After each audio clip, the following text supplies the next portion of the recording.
বন্ধুরা, আজকে তোমাদের সাথে শেয়ার করছি কলকাতার স্পাইস হোটেলের স্টাইলে বরবটি রেসিপি। এটা কিন্তু তোমরা ভাত, রুটি সব কিছুর সাথেই কিন্তু খেতে পারবে। এই ভিডিওটা যদি ভালো লেগে থাকে লাইক, কমেন্ট, শেয়ার করবে। নতুন বন্ধু যারা দেখছো তারা আমার চ্যানেলটা সাবস্ক্রাইব করে বেল আইকনটা ক্লিক করে দিও নতুন নতুন ভিডিও দেখার জন্য।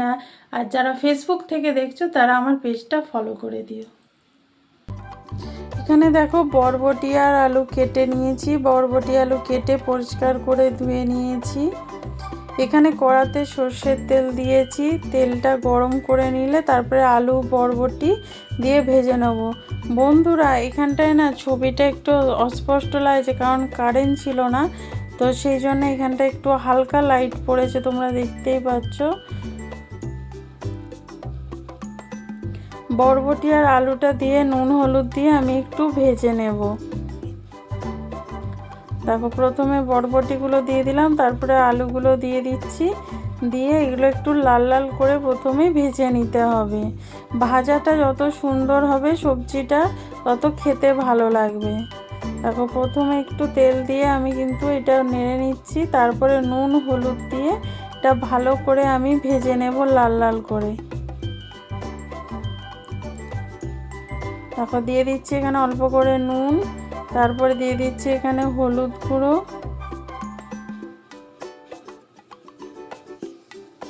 তো এটা ভালো করে আমি ভেজে নেব।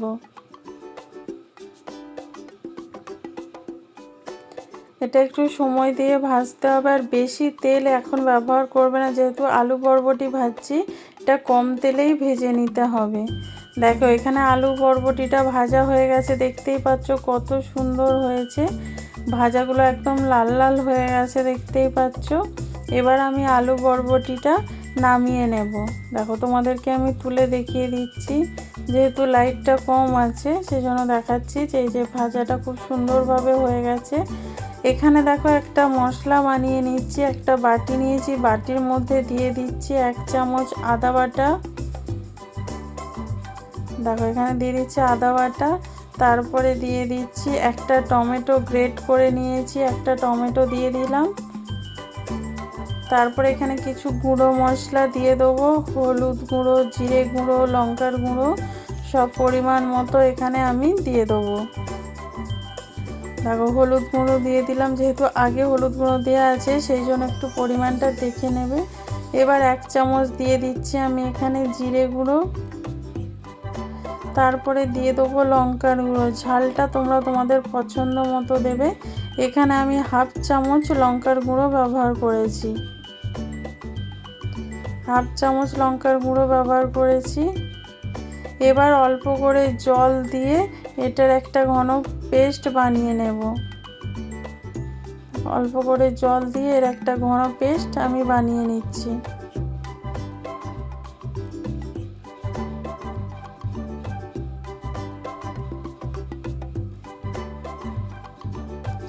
আবার আমি কড়াতে সর্ষের তেল দিয়ে দিলাম।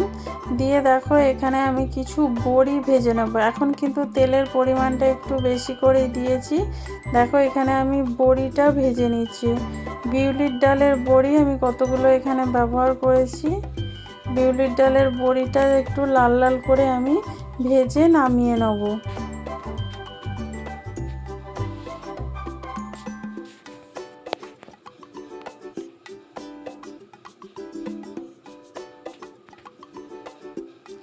কেউ যদি বড়ি খেতে না চাও তাহলে নাও দিতে পারো, তবে একবার কিন্তু এই বড়ি দিয়ে রান্নাটা করে দেখবে, খেতে কিন্তু অনেক সুন্দর লাগে, স্বাদটাও কিন্তু একদম চেঞ্জ হয়ে যায়। দেখো, এখানে বড়িগুলো দেখতেই পাচ্ছ লাল লাল করে আমি একদম ভেজে নিয়েছি।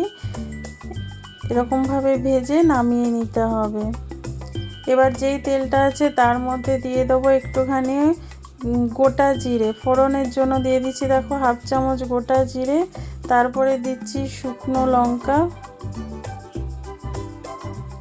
ভিডিওটা বন্ধুরা আমি চার্জার লাইটে করছি, সেই জন্য একটু অসুবিধা হচ্ছে, তো লাইটটা একটু কম হয়েছে, তোমরা একটু অ্যাডজাস্ট করে নিও। এখানে দেখো, ফোড়নটা ভাজা ভাজা হয়ে গেলে সেই বাটিতে যে মশলাটা বানিয়েছিলাম সেইটা এখানে দিয়ে দিলাম। দিয়ে এবার ভালো করে মশলাটা কষিয়ে নিতে হবে খুব সুন্দর করে।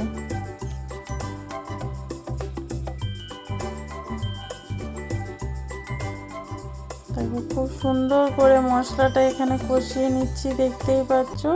এবার এর মধ্যে দিয়ে দেবো পরিমাণ মতো নুন। যেহেতু আগে ভাজাতে নুন দেওয়া আছে, নুনটাও কিন্তু তোমরা একটু দেখে নেবে। তারপরে দিয়ে দেবো আমি এখানে দিয়ে দেবো অল্প করে একটু চিনি। চিনিটা একটু দিলে যেহেতু নিরামিষভাবে বানাচ্ছি তবে খেতে ভালো লাগবে, সেই জন্য এখানে আমি চিনিটা ব্যবহার করেছি। এবার খুব সুন্দর করে মশলাটা আমি এখানে কষিয়ে নেব। যতক্ষণ না মশলা থেকে তেল ছাড়ছে ততক্ষণ কিন্তু একটু মশলাটা কষিয়ে নিতে হবে। দেখো এখানে দেখতে পাচ্ছ মশলাটা খুব সুন্দরভাবে কষানো হয়ে গেছে, দেখো। আর একদম কালারটাও খুব সুন্দর এসেছে। এবার দিয়ে দিলাম ভেজে রাখা আলু আর বরবটি।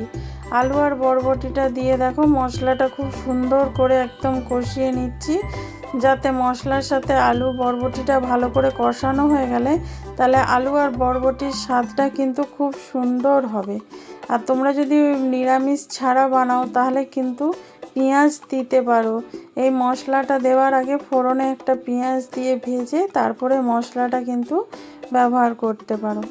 দেখো কত সুন্দর মশলাটা কষানো হয়েছে, তোমরা দেখতেই পাচ্ছ, খুব লোভনীয় লাগছে। দেখো এইভাবে কিন্তু মশলাটা একটু কষিয়ে নিতে হবে। কষিয়ে তারপরে আমি জলটা দিয়ে দেবো।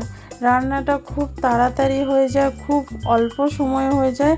একদম নামমাত্র মশলা দিয়ে কিন্তু রান্নাটা করে নিতে পারবে, খেতে লাগে কিন্তু অসাধারণ। দেখো এখানে আমি জল দিয়ে দিলাম, হাফ গ্লাস জল দিয়েছি।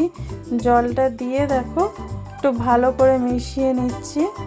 এবার একটা আলু আমি চেক করে নেবো যে আলুটা সেদ্ধ হয়েছে কিনা। না, আলুটা সেদ্ধ হয়নি। তো দেখো আমি এখানে চাপা দিয়ে 5 মিনিট মিডিয়াম আঁচে রান্নাটা করে নেব। 5 মিনিট পর খুলে তোমাদেরকে দেখাচ্ছি। দেখো এখানে সব কিছু কিন্তু খুব সুন্দর সেদ্ধ হয়ে গেছে, ঝোলটাও অনেকটা কমে গেছে, দেখতেই পাচ্ছ। বরবটি তো সেদ্ধ হয়ে গেছে, আলুটাও সেদ্ধ হয়ে গেছে। এবার এর মধ্যে দিয়ে দেবো ভেজে রাখা বড়ি।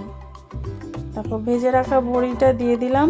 দিয়ে এবার ভালো করে মিশিয়ে চাপা দিয়ে 1 মিনিটের মতন রেখে দেবো, যাতে বড়িগুলোও একটু নরম হয়ে যায় আর খেতে ভালো লাগে। দেখো 1 মিনিট পর খুলে তোমাদেরকে দেখিয়ে দিচ্ছি। দেখো ঝোলটা কত সুন্দর হয়েছে, দেখতেই পাচ্ছ। এবার তোমরা নামিয়ে গরম গরম ভাতের সাথে বা রুটির সাথে খেতে পারো। এতটা ঝোল থাকবে না, যেহেতু বড়ি আছে ঝোলটা অনেকটাই টেনে নেবে। তাহলে বন্ধুরা আজকের ভিডিও কেমন লাগলো প্লিজ কমেন্ট করে কিন্তু জানাতে ভুলো না।